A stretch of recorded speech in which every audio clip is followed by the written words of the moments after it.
estamos aquí en nuestra mesa de análisis, esta mesa de los viernes que dedicamos casi siempre a temas internacionales y que hoy tenemos, pues como siempre, un equipazo. Está aquí Betiana Vargas, ya de regreso de la Argentina. Así bienvenida. Es. Muchas gracias. Bueno, un gustazo volver a los estudios de Canal Red, así que gracias, Dani.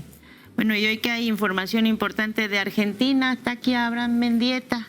Bienvenido, Abraham, de nuevo a las mesas Dani. de Sinsonte. Muchísimas gracias por la invitación. Analista político y nuestro músico, periodista, periodista y analista, Federico Bonazo. Bueno, pues ya de casa, bienvenido. Gracias, Daniela. Y María Vergara. Bienvenida de nuevo otra vez, la bióloga. Usted ahora es la mesa del lado de los biólogos. Es el sector biólogo. Sí, siempre. Que no biologicista. Exacto, ahora luego se sentaba ya, era el cártel del mate, pero ahora es el de la biología, ¿no? Bueno, pues tenemos un montón de información de Ecuador, de Argentina, de Venezuela, por supuesto, pero el tema central de la semana y de los últimos tiempos ha sido Cuba. Y yo quiero arrancar primero poniéndoles un video que ya le puse aquí a Federico hace un rato para darle la bienvenida y que hemos estado poniendo de Fidel Castro en 1972, que ha estado circulando mucho en redes y que muestra una visión de una forma de ser del mundo, de un país que todo el mundo ha sido atacado porque es una dictadura, y Díaz Ayuso dice que es la gran dictadura de las ultraizquierdas y no sé qué más. Y luego también otro de los dos de los principales periodistas de medios corporativos, hablando de lo que está pasando en Cuba, para que comparemos las dos visiones de mundo, y que a mí me parece que está un poco al revés, pero vamos a ver los dos y ya arrancamos la conversación. No vamos a cruzarnos de brazos. Y por eso proponemos que cada ciudadano que tenga una cuota de 4 libras de azúcar renuncie a media libra para enviársela al pueblo chileno. Y que cada ciudadano que tenga 5 o 6 libras de azúcar renuncie a 1 libra mensualmente para enviarla al pueblo chileno.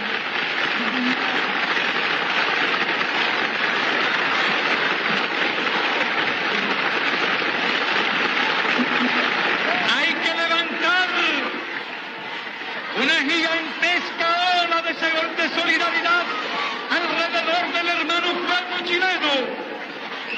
No podemos cruzarnos de brazos, no podemos permitir que el pueblo chileno sea asfixiado por el imperialismo. Dicen que es la resistencia de la dignidad latinoamericana. ¿Cuál dignidad latinoamericana? 70 años de fracaso que siguen atribuyendo al bloqueo de Estados Unidos. Bloqueo de Estados Unidos. 1956, Revolución Cubana, etcétera. Tenemos una larga historia de relaciones con Cuba, solo que, bueno, las cosas han cambiado, evidentemente, porque la revolución no ha cumplido, como ha sucedido casi en todo el mundo, en muchas de las revoluciones. No, ahí están los dos mundos planteados. ¿Cuál bloqueo? Pregunta Ciro. ¿Bloqueo de Estados Unidos? ¿Cuál bloqueo, Abraham? ¿Cuál bloqueo? Ese que la ONU acaba de ver como incorrecto 60 años después, ¿no? Ese que justo hoy evidencia. Antes de nada, creo que es importante hacer un anuncio que ya se ha dicho en este espacio varias veces, pero que hay que seguir incidiendo. A partir del día 14 de febrero va a haber un centro de acopio en el Zócalo capitalino de la Ciudad de México para que todas y todos puedan enviar sus donaciones a Cuba, principalmente de alimentos no perecederos, de material solar, de material médico, de medicamentos. Y ese centro de acopio se va a replicar también en todas las sedes estatales del partido Morena. A lo largo de todo el país, estén en el estado que estén, las sedes de los comités ejecutivos estatales del partido Morena están abiertas para las donaciones a Cuba. Incluso algunas sedes, aunque no venga en la tablita que compartió el partido ayer, que es la que está circulando en este momento en televisión, algunas sedes municipales como la de Ciudad Juárez también estarán abiertas para este tipo de donaciones. A mí me parece que lo que estamos viendo no es un crimen de guerra, es un crimen de lesa humanidad, porque quieren provocar una hambruna en Cuba, porque una hambruna es algo especialmente delicado precisamente para esos niños, para esos adolescentes que están en etapas de desarrollo, aunque sea una hambruna temporal, los va a lastrar por el resto de su vida, y es momento de que la solidaridad entre los pueblos salga adelante. Este domingo también habrá una concentración y un centro de acopio temporal frente a la Embajada de Cuba este domingo en la mañana, así que es momento de que todas y todos mostremos la solidaridad que gran parte de los gobiernos del mundo no están mostrando. Los acopios son confiables, todo lo que se done llegará a través principalmente de los barcos de la Marina a la isla de Cuba. Hay compañeros organizándose en distintas partes para mandar flotillas y barcos de solidaridad, como lo está haciendo la Internacional Progresista. Es momento de que el miedo no nos paralice. Hablaba con un compañero cubano que me decía algo precioso estos días en los medios de comunicación. Yo hacía ese recuento, ¿no?, de lo solidaria que había sido Cuba con el mundo, mandando médicos a la Italia de Meloni sin preguntar la ideología de nadie, mandando máquinas para curar las cataratas a Coahuila, mandando un hospital móvil a México cuando el sismo. Y yo hacía la anotación de, bueno, cuando Cuba hacía esas donaciones tampoco es que les sobrara demasiado el dinero ni la capacidad de articular eso. Me decía el compañero cubano que es que Cuba nunca había donado lo que le sobraba. Cuba siempre había compartido lo que tenía, ¿no? Y creo que con ese ejemplo tenemos que salir todas y todos adelante y demostrar nuestra solidaridad, sea o no suficiente. Pues yo estoy totalmente de acuerdo, así es que no voy a alegar eso. Totalmente. Federico, ¿no hay cuál bloqueo? Pregunta Ciro. ¿Cómo hacemos eso? Porque con los niveles de audiencia que tienen Ciro y Azucena Oresti, pues luego uno no se sorprende de las sociedades que tenemos. Es muy indignante porque lo que ha establecido ahora Abraham sí, es clave en este sentido. Una vocación internacionalista, solidaria, que viene de la impronta del Che y de Fidel. Porque es así, el que quiera quitarle ese mérito o ese origen al internacionalismo cubano está muy equivocado y no conoce la historia de Latinoamérica, que como tú mostrabas en este video de Fidel, a la hora de la reciprocidad el mundo o parte del mundo da la espalda. Por eso conmueve muchísimo este tipo de manifestaciones de solidaridad. Y que personajes como Ciro sean absolutamente insensibles, tanto a la evidencia histórica como a la emoción humana más esencial, que es la de no permitir el castigo colectivo sobre un pueblo. ¿Cómo puede ese tipo de comunicadores, si no es porque son agentes, y esto lo digo con cierto dolor personal, porque a Ciro lo he conocido mucho a lo largo de mi vida, tengo una relación amistosa con él en algún momento, es terrible que este tipo de comunicadores con semejante audiencia abonen a la insensibilidad. Ya no están tan contaminados de ideología, están tan contaminados de anticastrismo, están tan contaminados de la propaganda que ellos mismos redistribuyen, que no están entendiendo cuál es el problema hoy. El problema con Cuba es que, igual que con Gaza, es que no puede permitir la comunidad internacional que se opere un castigo colectivo sobre un pueblo que finalmente se va a convertir en un genocidio si esto avanza. Entonces, eso es lo que está en juego hoy. ¿Somos seres humanos? ¿Hay seres humanos de primera y seres humanos de segunda? Esa es la pregunta que está. Y hay otras preguntas importantes. Otra es, bueno, toda la ayuda humanitaria es fundamental en este momento enviarla a la isla, pero luego, ¿cómo la distribuye la isla adentro, sin petróleo?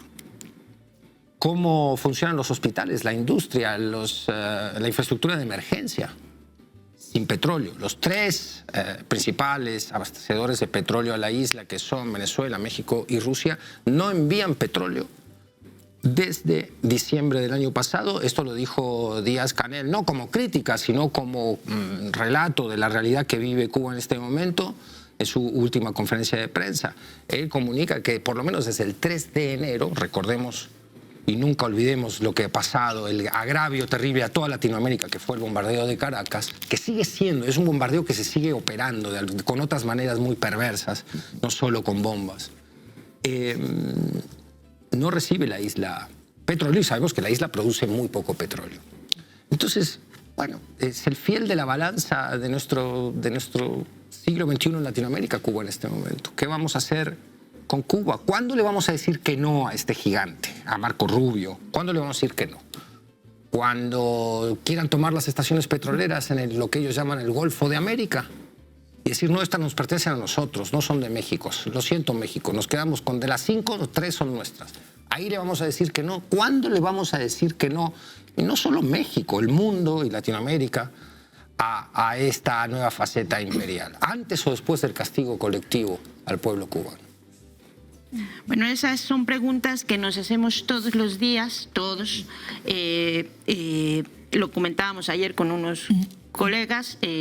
Hemos extrañado a Lula, por ejemplo, ¿no? Ayer ya dijo Boric que va a dar ayuda humanitaria también. Y, por supuesto, y Rusia también dijo que está viendo cómo hace llegar petróleo porque queda lejos la isla y tiene una operación logística importante. Pero bueno, Rusia no tiene peligro de sanciones comerciales porque no tiene comercio con Estados Unidos, entonces tiene esa pequeña ventaja. Pero sí, de pronto, faltan voces, ¿no? Nos han faltado voces de líderes en América Latina en este caso. Y también vemos a todos como con esta idea de la mucha prudencia. Betiana, ¿cómo lo ves tú? También concuerdo con lo que mencionaban los compañeros. Creo que hablar de Cuba siempre es necesario partir por entender ese bloqueo como, digamos, lo que diagrama la situación en la que hoy está el pueblo cubano. Y como lo decía Claudia Sheinbaum, los bloqueos no afectan necesariamente a los gobiernos, o sea, son los pueblos, ¿no? los que necesariamente están afectados frente a estas medidas.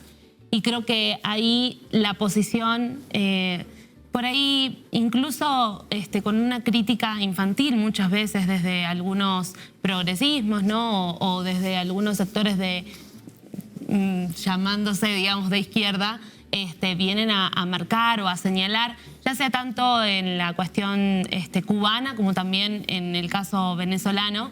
Creo que también habla de el tiempo de desarme, ¿no? Ideológico, moral, material que estamos viviendo, y que creo que también es necesario como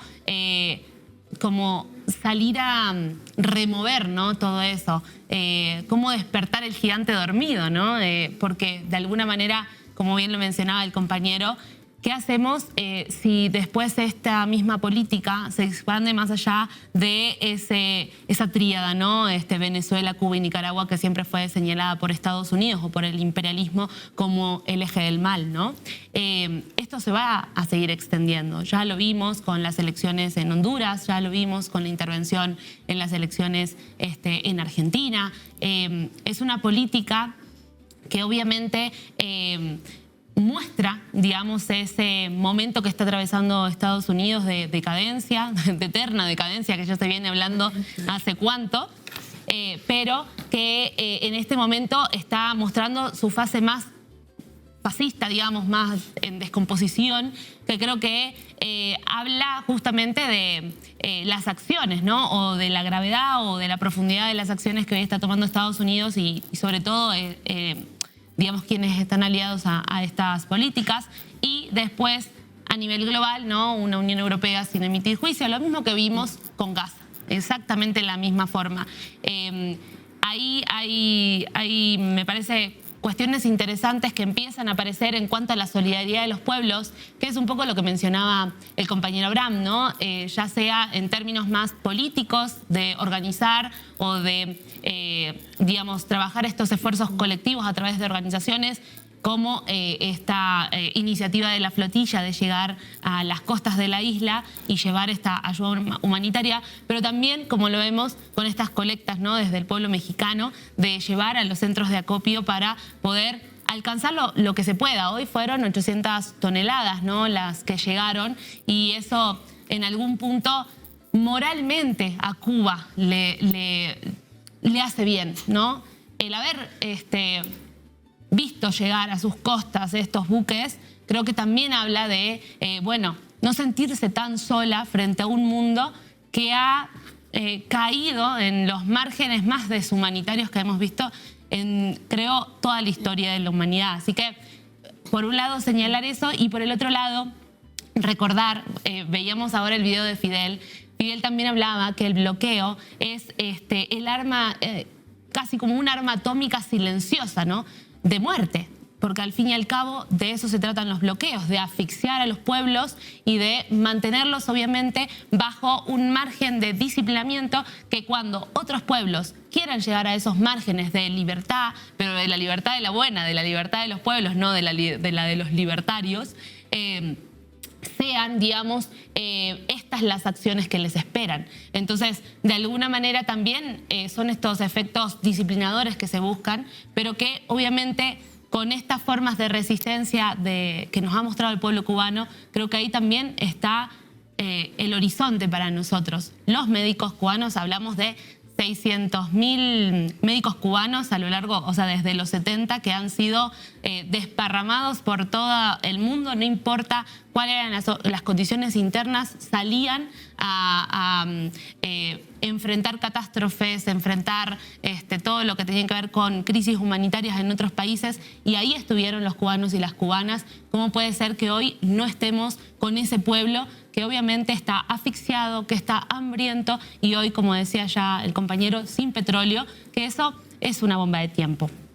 Ahí vamos con el tema, otro tema que hemos platicado hoy en el programa, antier, el Ministerio de Salud de Guatemala informó que va a comenzar lo que llamó un proceso de finalización progresiva, como sea que sea eso, de la Brigada Cubana, integrada por 412 trabajadores médicos, trabajadores sanitarios, incluidos 333 médicos, que están desplegados en distintos niveles del sistema de salud de Guatemala. Es un programa que había iniciado en 1998, que se había mantenido todo este tiempo y que ahora pues va a empezar a retirarse de Guatemala por las presiones evidentemente de Estados Unidos, que ahora va por los médicos desplegados en distintos países.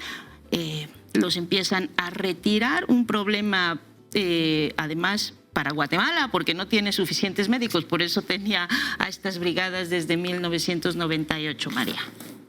Sí, Dani, fíjate que ahora pensando lo que dicen mis compañeros, recuerdo muchísimo, y bien lo decía Abraham, en lo que hizo Cuba en África, ¿no? Cuando Cuba va a Angola, llevaba, sin ser una isla que produce petróleo, llevaba su propio petróleo en los barcos, ¿no?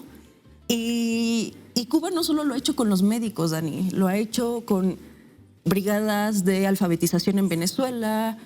Podemos hablar de la misión Robinson, que era una misión educativa en Venezuela. Todo el tiempo Cuba ha acompañado los grandes procesos revolucionarios del mundo. Y me parece que esta guerra contra los indisciplinados, que bien lo decía Thomas Monser, este campesino insurrecto alemán, es un gran ejemplo de que Estados Unidos, la gran molestia que tiene contra Cuba es que se convirtió en el ejemplo latinoamericano de la lucha por la soberanía en toda América Latina.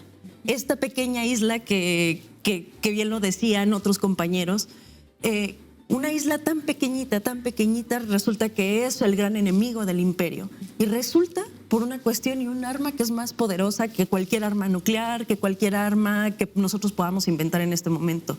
El arma que usan los cubanos es poner la humanidad en el centro. Tú lo decías bien con estos comunicadores, que a mí no me parecen comunicadores, me sigo sosteniendo que son propagandistas de la derecha, es que ellos dicen, son incapaces de reconocer que la lucha de los otros pueblos también es nuestra lucha.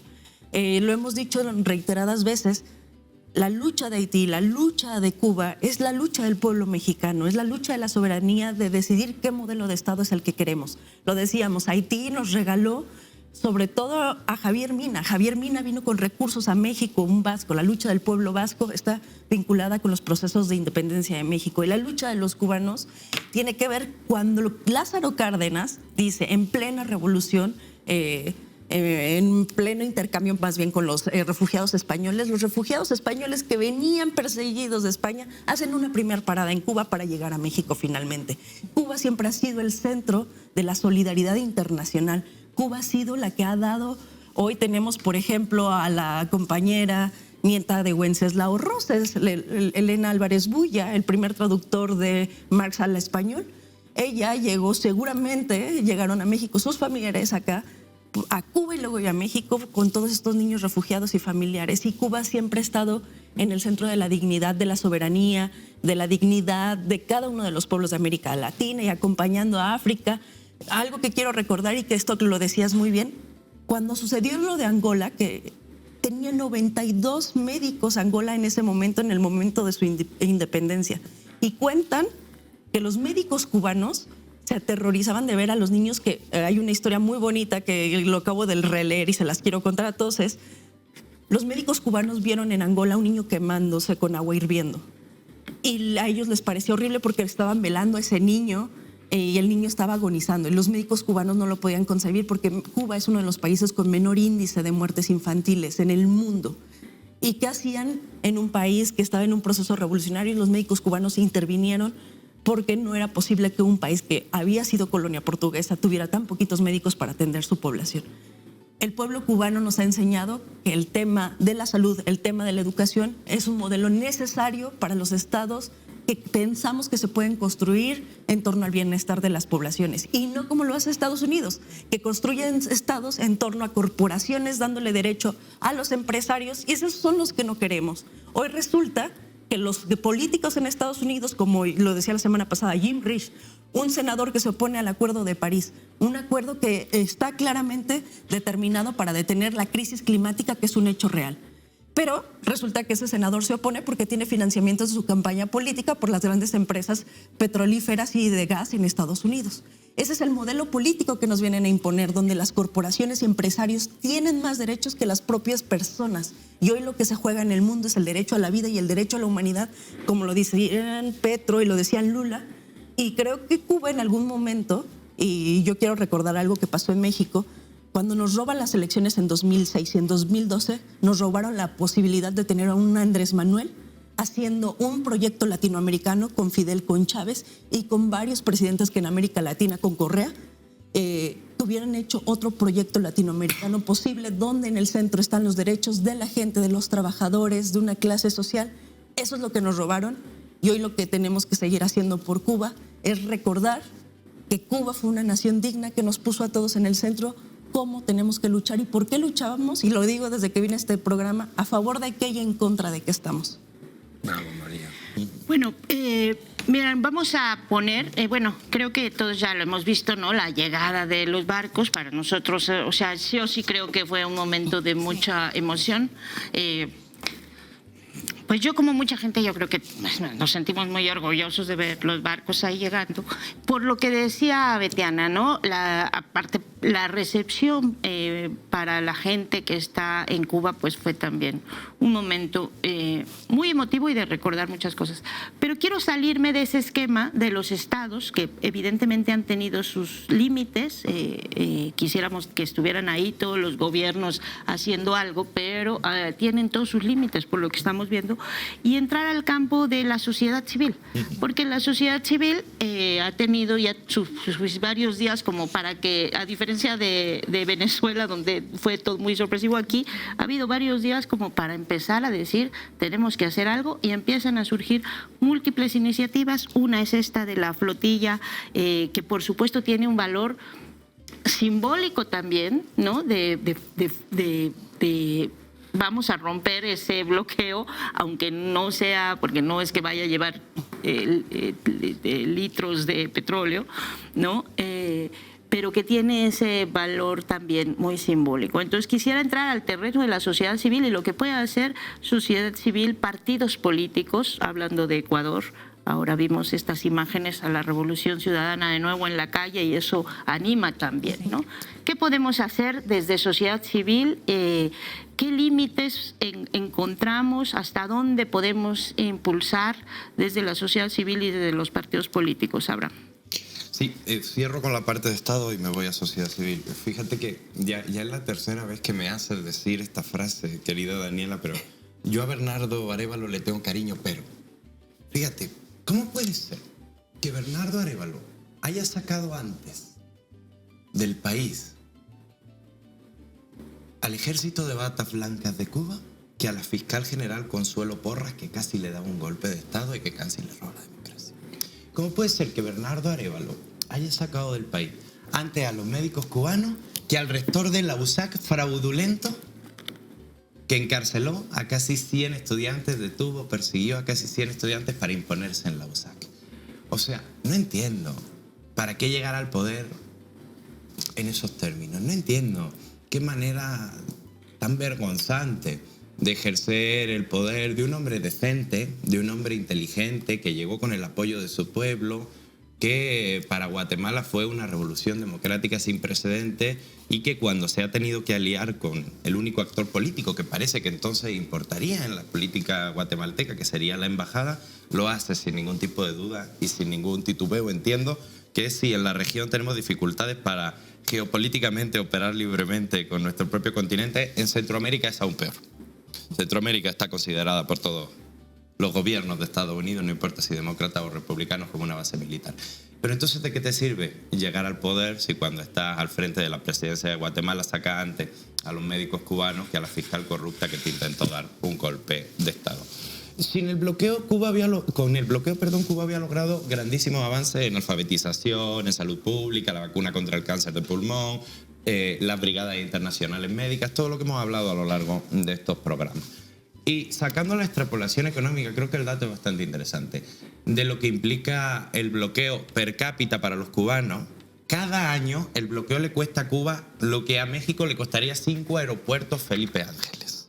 Ese es el tamaño anual del bloqueo contra Cuba. Es la imposibilidad total de dejar que un país se desarrolle. Yo decía en mi primera intervención, cuando hacía la lista de todas las formas en las que podemos ayudar, la colecta del Zócalo del día 14, los centros de acopio que han abierto las sedes estatales y algunas municipales de Morena, la concentración que va a haber el domingo en la embajada con centros de acopio.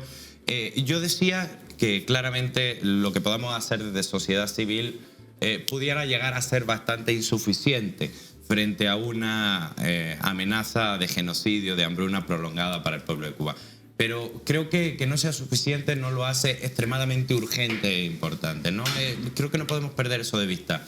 Al final, hasta en términos ideológicos, que los pueblos nos movilicemos contra una injusticia que nos duele y que nos hace arder el corazón, como tan mal lo hemos pasado con Cuba esta última semana y como tan mal lo pasamos con Palestina a lo largo de estos años, creo que también nos dignifica como sociedad. Hay en el dolor, en la organización, en la rebeldía digna aunque insuficiente, algo que nos hace mejores como sociedades, como pueblos, como personas, como colectivos. Y creo que no podemos dar un paso atrás en ese sentido. Me queda claro que no tenemos petróleo que enviar nosotros los que estamos aquí solidariamente que queremos ayudar a Cuba. Me queda claro que si lo tuviéramos no tendríamos la forma de enviarlo. Me queda claro que los gobiernos que sí quieren ayudar no tienen las herramientas diplomáticas o geopolíticas para enviar ese petróleo en ese momento, en este momento. Sin embargo, creo que moralmente, como decía Beth, nos hace mejores personas, nos hace mejores sociedades y también da un mensaje político. Los cubanos no están solos, nos importan sus dolores, son un pueblo hermano. Y yo en lo personal creo que no tenemos que echarnos para atrás ninguno. Y creo que el gobierno, por lo menos, en las declaraciones que ha podido hacer con este tema también ha sido muy firme. Creo que el gobierno quien está explorando la posibilidad de que se permita la llegada de petróleo a la isla, al menos con formas humanitarias y no de contratos directos como los que había con Pemex. Hay que ser realistas, no tenemos ninguno de los países de la región o de los aliados de Cuba en este momento tiene la posibilidad de irse a las fuerzas marítimamente contra la Marina estadounidense para llevar petróleo, pero sí hay posibilidades de articular políticamente eso, de construir la solidaridad y de organizarnos como pueblos hermanos para evitar lo que, reitero, no es un crimen de guerra, es un crimen de lesa humanidad. Porque una hambruna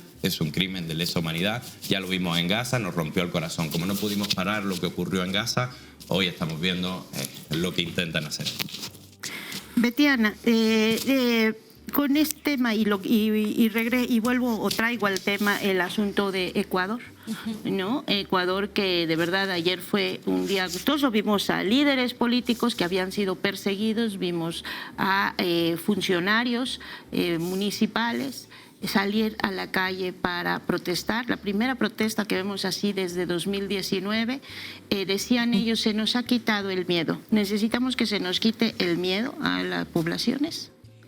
Sí, creo que es fundamental, ¿no? De hecho, uno de los comunicados decía que Ecuador está viviendo hoy en dictadura y creo que así está sucediendo. Y ese miedo habla justamente de cómo están ordenadas, organizadas hoy las fuerzas dentro del Ecuador. Y como vemos, el gobierno de Daniel Noboa está persiguiendo, está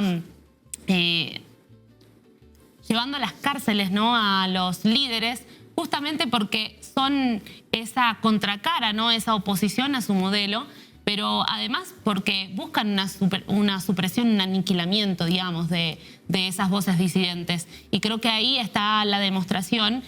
Sobre todo, creo que es importante, que lo decía ayer Gabriela Rivadeneira en una entrevista, acerca de, bueno, como partido político, la RC volvió a conectar con esas necesidades populares y llevar esa manifestación a la calle, que es el punto cúlmine, digamos, donde se demuestra el poder político de las fuerzas sociales, digamos, de las fuerzas del pueblo, populares.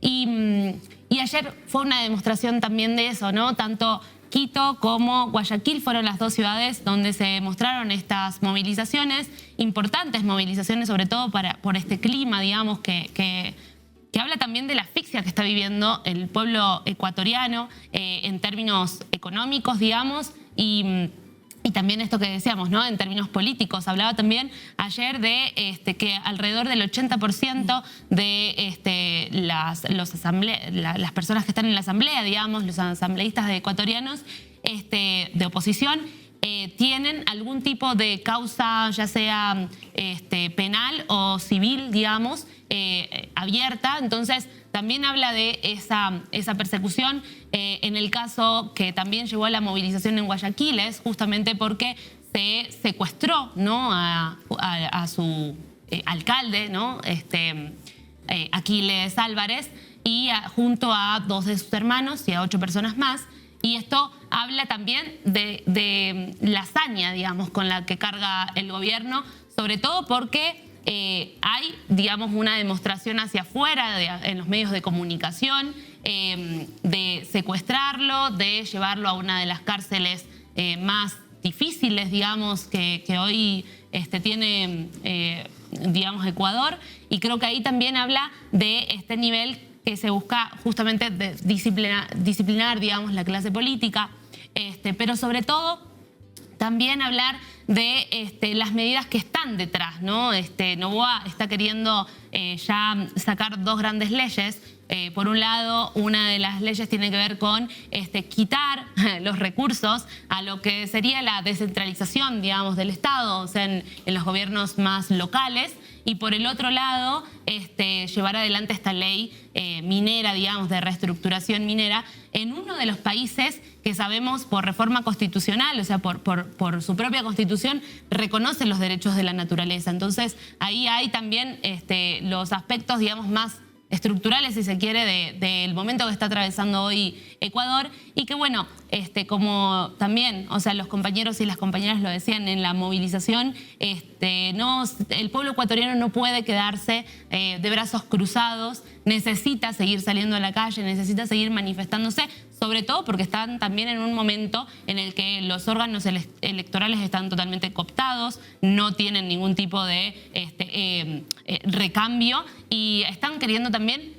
proscribir a los principales partidos, digamos, de oposición, como es en el caso de la Revolución Ciudadana, y creo que ahí también hay una necesidad de manifestarse, de justamente denunciar esta dictadura que se está viviendo en el Ecuador, porque cuando cualquier pueblo no puede salir a la calle a manifestarse y tampoco puede salir a las urnas a elegir con su voto sus representantes, significa que ese pueblo está pasando, digamos, un momento de silenciamiento, de, digamos, todo lo que tiene que ver con ocultar los problemas reales, y sobre todo el enriquecimiento que sí están teniendo ciertas familias de la oligarquía, como es el caso de la familia Noboa, que sabemos están involucrados en grandes casos, como por ejemplo todo lo que tiene que ver con el cargamento de cocaína en los cargamentos de banano, ¿no? Y eso todavía no se habla. Entonces, ahí hay un aspecto importante para seguir observando cómo se va gestando esa ebullición en el pueblo ecuatoriano, que ojalá se magnifique. Y solo quería agregar también a esto de esta discusión, ¿no?, de la sociedad civil, cuando los aparatos institucionales tienen ciertos límites, ¿no? Y creo que es apelar, como lo decían los compañeros y la compañera, hay 11 millones de alfabetizados y alfabetizadas gracias al método Yo Sí Puedo.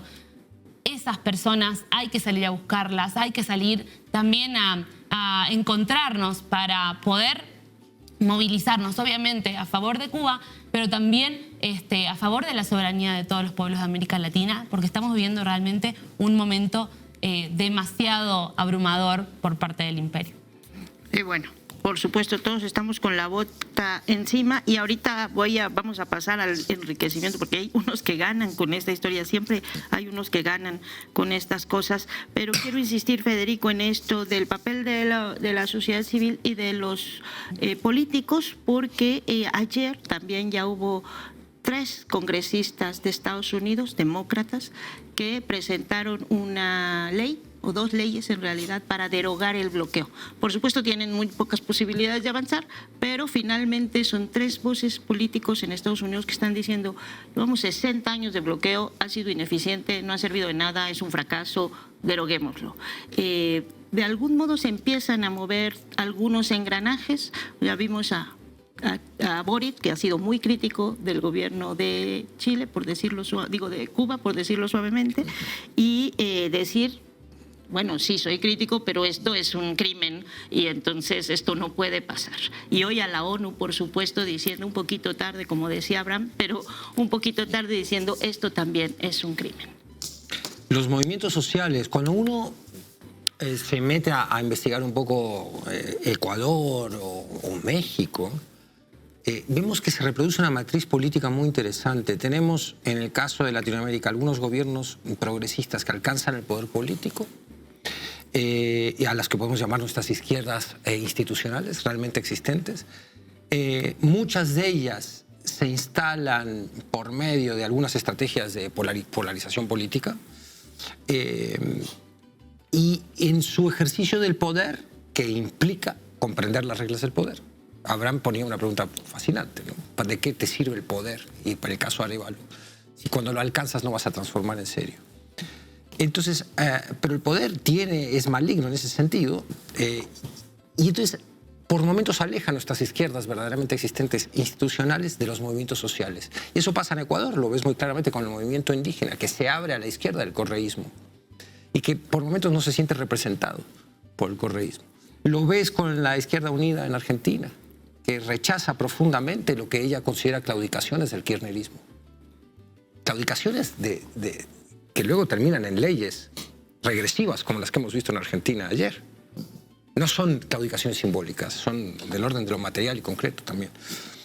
Y es muy interesante cómo luego el anti-kirchnerismo, el anticorreísmo, el antiobradorismo consigue una solidez política, una masa crítica dura que ronda en nuestros países el 35-40% del electorado. Y ¿cómo desarmamos esa matriz? Es una de las preguntas que sociólogos y líderes de izquierda van a tener que resolver, sobre todo volviendo a identificar a los movimientos sociales con las izquierdas realmente existentes, ¿no? Me parece que ese es un trabajo fundamental que hacer. Y en Estados Unidos, para ir a lo que tú preguntabas, me parece que también pasa lo mismo. Cuando tú hablas con queridos amigos de Minneapolis, que como sabe la audiencia, o si no lo sabe se lo comunico rápidamente, yo pasé una temporada larga y muy linda en Minneapolis, donde me quité una serie de prejuicios sobre los gringos. Es una sociedad particularmente, tiene una cultura de la solidaridad. Y hablas con ellos y te dicen: nosotros no tenemos la menor esperanza. Estas redes de apoyo a los migrantes contra el ICE, que muchos son votantes del Partido Demócrata, te dicen: no tenemos la menor esperanza en el Partido Demócrata de Washington. Y ahí te preguntas cómo vas a articular toda la energía cívica que estás viendo en Minneapolis, en Los Ángeles, en Chicago, en Boston, en Nueva York.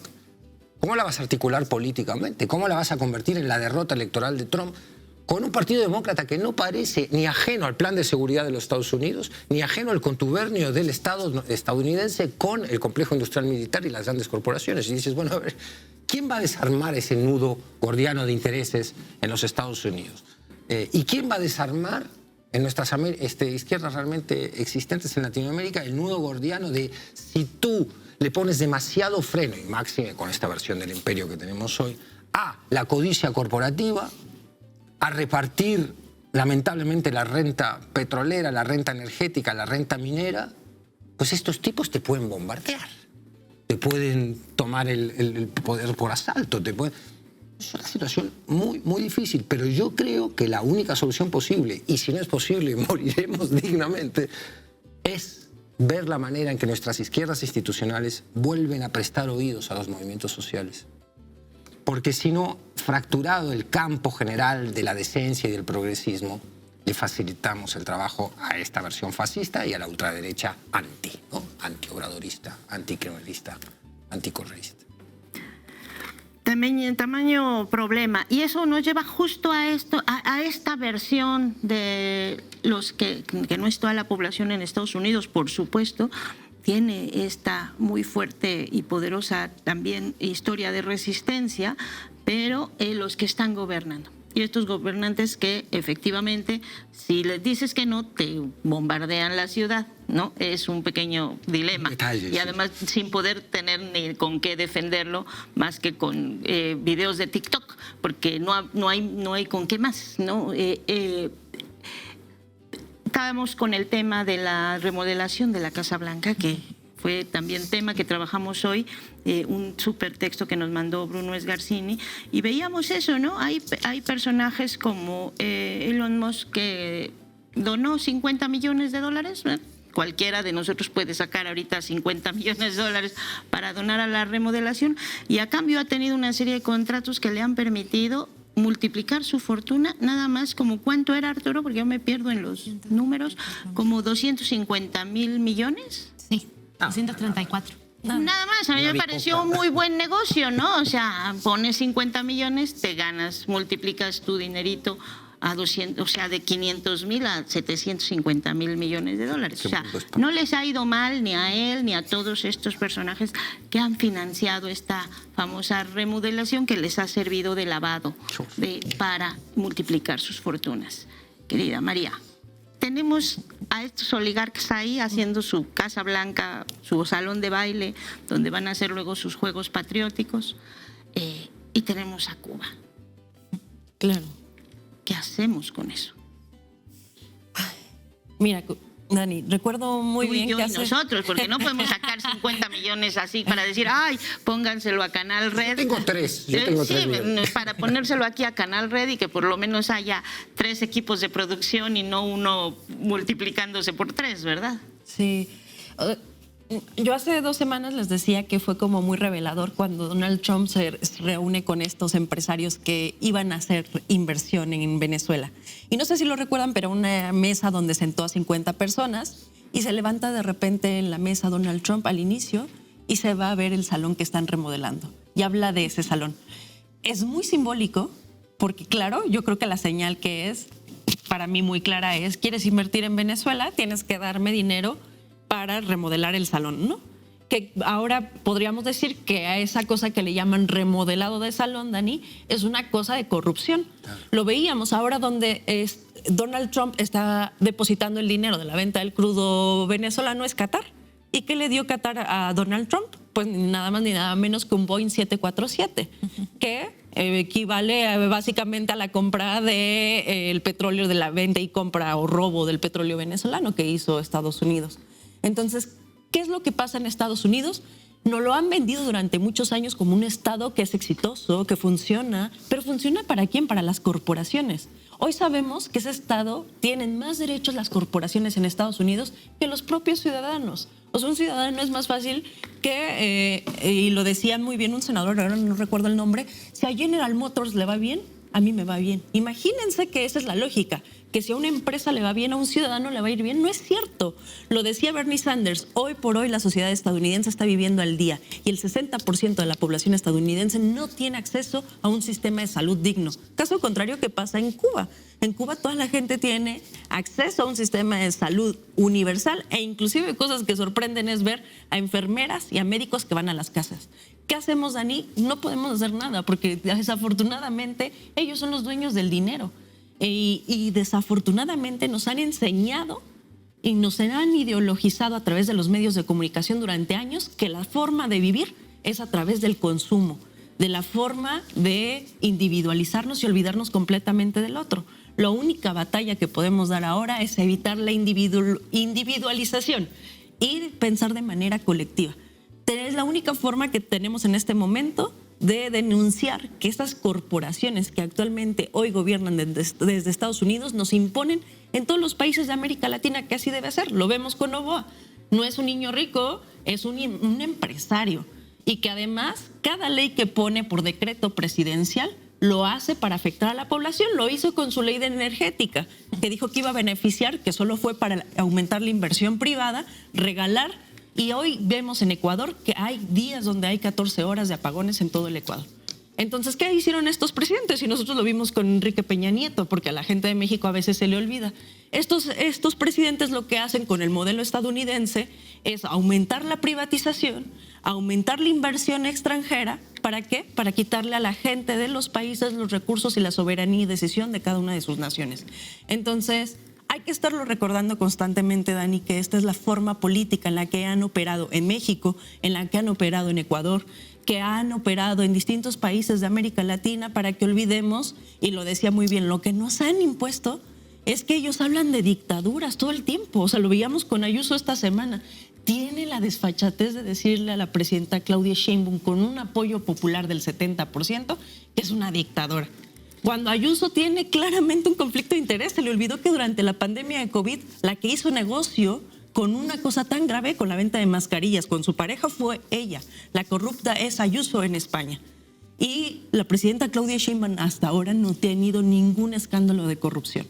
¿Y qué es lo que vienen a enseñarnos estos grandes gobiernos de derecha y de que ponen a los mejores postores los recursos de los países? Lo hace Novoa inclusive con las Galápagos, unas islas que están para la investigación de la evolución, por ejemplo, las quería hacer bases militares hace 2 años.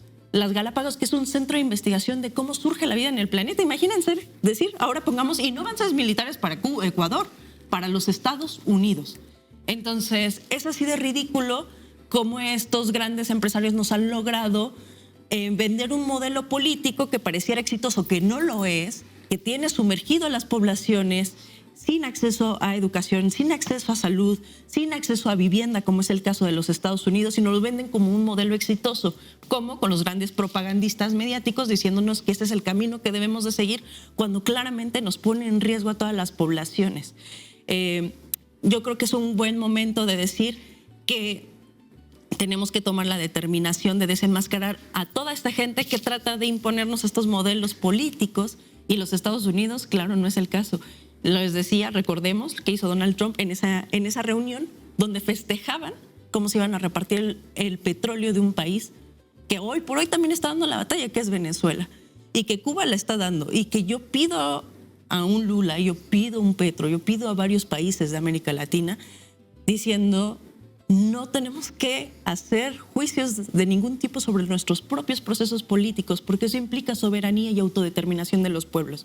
Yo hoy puedo decir, Dani, como lo hemos dicho otras semanas, me siento profundamente orgullosa de una presidenta, Claudia, que manda ayuda humanitaria al pueblo cubano, porque eso es lo que decíamos hace unas semanas. No es fácil, imagínate qué difícil debe ser, siendo presidenta, también tener que enfrentarte a las amenazas de que te puedan poner aranceles por querer ayudar humanitariamente a un pueblo, y que lo hemos visto, Dani, lo hicieron en Gaza. O drones o globos en El Paso. Imagínate el control de agua que hicieron. Lo que haya sido que fue, ¿no? Sí, lo tenemos que estar denunciando en todo momento. Bueno, ya que trajiste a cuento a la presidenta de la Comunidad de Madrid, vamos a verla para ya ir cerrando también esta última parte. Vamos a escuchar un pedacito de lo que dijo. Es un honor coincidir este día con María Corina Machado, porque la libertad de Venezuela es la herida más importante que tenemos que curar por los venezolanos que viven en Madrid, en Estados Unidos y en todo el mundo. Hablamos de un éxodo de más de 8 millones de personas al que el comunismo le ha arrebatado todo. Y para que pronto Cuba, Nicaragua y otros países como México, como ha sucedido con Argentina, rompan esas mismas cadenas, recuperen su libertad y se ponga fin a los narcoestados que los dictadores de ultraizquierda están implantando allá donde pueden o se les deja.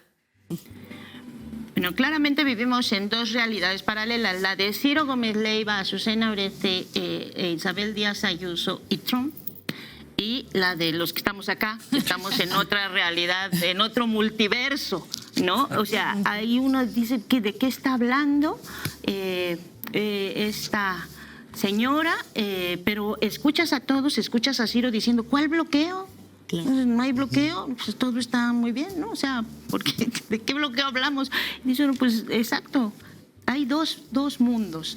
¿Con qué nos quedamos de tarea para la próxima semana? ¿Cuál sería nuestra reflexión final?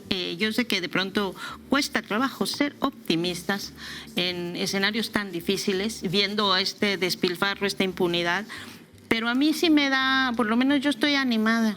Estoy muy contenta de ver los barcos, estoy muy contenta de ver las colectas, estoy muy contenta de ver a la Revolución Ciudadana en la calle. Así es que no les quiero influir en su reflexión final, pero sí me gustaría, pues no sé, ver en qué claves nos queda la tarea pendiente para el análisis de lo, porque al final para eso es esta mesa, para tener conversaciones entre las muy distintas izquierdas y hacer análisis de lo que está pasando y de los caminos a seguir. Betiana. Me quedo con, bueno, al respecto, digamos, de cuál es la tarea, creo que sigue siendo la misma tarea, poder visualizar, poder marcar, digamos, en contra de quién, ¿no?, nos ubicamos, o sea, como marcar la línea y poder definirnos. Y creo que desde el otro lado, digamos, están estos hiper multimillonarios, digamos, que ahora se están construyendo este salón, pero que habla justamente de la desconexión que tienen, digamos, respecto de la humanidad, sobre todo porque Estados Unidos también está al interior atravesando su propio proceso de descomposición, de un pueblo en la calle, un pueblo movilizado, y frente a eso hay una burla casi, ¿no?, de establecer un nuevo salón de baile donde van a celebrar sus tertulias, digamos, o sus banquetes, cuando tenemos a el resto de la humanidad en los niveles de marginalización, de pobreza, de pauperización de la clase trabajadora. Creo que eso es importante marcarlo porque después esos mismos ricos se traducen en cada uno de nuestros territorios, en cada uno de nuestros países, con las diferentes manipulaciones que hacen de los sistemas políticos. Y creo que ahí es también importante mencionar que en Argentina tuvimos esta lamentable reforma laboral que mencionaban también en la editorial. Creo que es el grado donde tiene que marcar esta línea divisoria entre lo que nos separa, digamos, de esa clase capitalista y de todos los serviles que en algún punto llevan agua a sus molinos. Del otro lado estamos nosotros, ¿no?, juntando, buscando, intentando trazar esas redes a nivel latinoamericano, pero también a nivel mundial, para poder oponernos, ¿no?, poder diagramar un programa de clase, ¿no?, porque en algún sentido tenemos que volver a la clase trabajadora como ese umbral, digamos, desde donde pensar ese nuevo mundo. Y creo que sí es posible que en estas acciones concretas, lo decían los compañeros, el humanismo mexicano marca también un horizonte con acciones concretas como estas, ¿no?, que veíamos, que seguramente pueden llegar a tener sus repercusiones, pero que también de esa audacia, ¿no?, se van generando esos nuevos mundos que necesitamos. Necesitamos también esas, digamos, acciones de calle, pero también esas acciones políticas de salir, digamos, del medio término en el que han adoptado muchos lamentablemente, digamos, muchos de nuestros de nuestras formas de organización, ¿no? Que creo que también muchas están ya caducas y que hay que reinventarse. Así que creo que, bueno, no sé si será el nuevo tiempo de las flotillas, pero por lo menos que podamos empezar a pensarnos así, de navegar esos nuevos mundos, creo que es importante, porque habla justamente de esa necesidad, no solamente de hablar de soberanía, de autodeterminación, sino también de volver a esa solidaridad de los pueblos que necesitamos para este nuevo tiempo tan deshumano que estamos viviendo, pero que, bueno, hay que organizarnos para seguir dando batalla. Abraham, ¿será el nuevo tiempo de las flotillas? Me encantó la metáfora que utilizó de navegar las circunstancias que tenemos enfrente a la compañera. Muy, muy bella metáfora. Bueno, yo más que con una reflexión optimista que quisiera, me quedo con un consuelo que es bastante insuficiente. Pero que es que todo lo que dijimos a lo largo de tantos años, de tantas décadas, sobre estos señores que ejercen el poder allá era cierto, ¿no? Eran abusivos, eran guerristas, eran extremadamente corruptos, tenían delirios imperiales con el mundo entero. Y el consuelo no es llevar esa razón. El consuelo es que hay agotamientos también en sus discursos. No sé si recuerdan que desde 2018... la extrema derecha reconstruyó su forma de comunicar el mundo, hablaba de la izquierda woke, de con mis hijos no, nos llamaba a todos zurdos, pederastas, y curiosamente cuando salió la lista Epstein eran ellos los que estaban en esa lista y no era la izquierda alternativa que estábamos en otros espacios, no. Ahora se rearticulan con el tema de las narcodictaduras, como estábamos viendo. Pero Juan Orlando Hernández, el expresidente hondureño que traficó 400 toneladas de cocaína a Estados Unidos, era de ellos. Pero Noboa y su familia, que se hicieron multimillonarios traficando cocaína en las cajas de banano, era de ellos. Pero Feijóo, el presidente del partido en el que milita la señora Ayuso, tiene fotos con narcotraficantes en un yate de Galicia, ¿no? Pero incluso si analizamos la historia familiar y personal de Marco Rubio, no está tan limpia de temas vinculados con el narcotráfico y la delincuencia organizada. No le vaya a pasar a nuestros adversarios políticos lo mismo que les pasó con ese primer discurso de ataque que tenían contra nosotros con el tema de la izquierda woke, ahora con las narcodictaduras. Y nos demos cuenta en los próximos meses o en los próximos años que los narcotraficantes son ellos, que los dictadores son ellos y que están en una situación de emergencia desesperada y que por eso ejercen la violencia, no solo contra este continente, sino contra el mundo entero. Ese es mi consuelo. Consuelo, Federico, ¿con qué nos quedamos? A ver, la derecha es todo lo que dice que quiere combatir. Es pederasta, es corrupta, es asesina, es criminal, es genocida. ¿Y cómo, siendo lo que es, puede ganar elecciones? Puede imponer una ley, una contrarreforma laboral como la que se impuso en la Argentina. ¿Cómo gana Kast? ¿Cómo regresa el pinochetismo en Chile? Si sabemos que la derecha es todo lo que dice querer combatir. Entonces ahí nos queda una tarea muy importante pendiente. ¿Qué es la batalla cultural? Llamémosla directamente, batalla cultural, disputa ideológica como la queramos, o martilleos en el cuarto de al lado. ¿La estamos dando bien? ¿La izquierda la está dando bien? No podemos permitir seguir perdiendo el territorio ideológico, público, de la deliberación pública de la manera en que lo estamos perdiendo, porque esto tiene un costo humanitario directo. ¿Qué hacer ahí? Pues hay que promover dos valores fundamentales. El sentido crítico, que implica revisarse a sí mismo, y la empatía, que es un valor maravilloso, que tiene sus variantes, la solidaridad. Cuando Ciro dice, fracasó la Revolución Cubana, ¿fracasó? Todavía con todo el acoso que ha recibido con ese primer bloqueo del 61 y con la Helms-Burton que exteriorizó el bloqueo, impidió a otras naciones comerciar con Cuba, y esta última orden ejecutiva, que es un crimen, como también destacamos en esta mesa, aún así Cuba tiene los indicadores sociales más altos de la región. ¿Fracasó el socialismo? En todo caso, si fracasó el socialismo, también fracasó el cristianismo. ¿O es amar al prójimo el genocidio en Gaza? ¿O es amar al prójimo desear y promover que se muera de hambre el pueblo cubano? Entonces, si vamos a decir que fracasó el socialismo, fracasó la humanidad. Entonces, Hay que recuperar las grandes ideas de la solidaridad, el socialismo una de ellas. Hay que promover la empatía y el sentido crítico, porque si nosotros apostamos a la polarización vil con la derecha, vamos a hacerles el juego finalmente. La nuestra tiene que ser una apuesta de más largo plazo, porque nuestras causas son más difíciles de conquistar. Son acaso un poco más utópicas, pero no porque lo sean, vamos a renunciar a ellas. Hay mucho por lo que pelear todavía y ya les hemos ganado varias veces. También se acabó el apartheid en Sudáfrica, ¿o no? También sentaron a los militares argentinos en el juicio magnífico que promovió el doctor Alfonsín y se murieron en la cárcel Videla y Macera. Hemos ganado muchas batallas también, así que ánimo. Vienen otras por conquistar y por ganar también.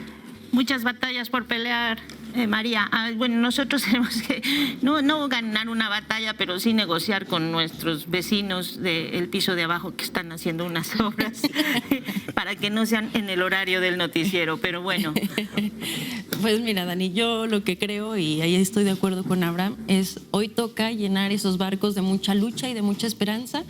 Llevemos a los centros de acopio que habrá en el Zócalo, a las convocatorias por Cuba, llevemos víveres y sería hermoso, así como fue esperanzador hace unos meses ver esa flotilla que iba a enfrentar a Israel para llegar a los palestinos alimentos. Hoy sería hermoso que toda América Latina se juntara en una gran flotilla que detenga, si bien no podemos poner barcos que impidan este bloqueo ilegal contra los cubanos, una flotilla de todos los latinoamericanos que vayamos a Cuba, llenándolos de esperanza, de lucha, y que realmente lo que se va a mostrar ahí, Dani, que va a ser realmente maravilloso y que no lo habrá hecho ningún otro gobierno, es que los pueblos organizados podamos dar una muestra de que lo que hoy importa es la humanidad. Eso va a ser hermoso y esa va a ser una de nuestras grandes victorias, que si bien nuestros gobiernos pueden tener miedo por las consecuencias que tienen de enfrentar a los Estados Unidos, lo que va a hacer la sociedad civil, al igual que lo hizo en Gaza, es mostrar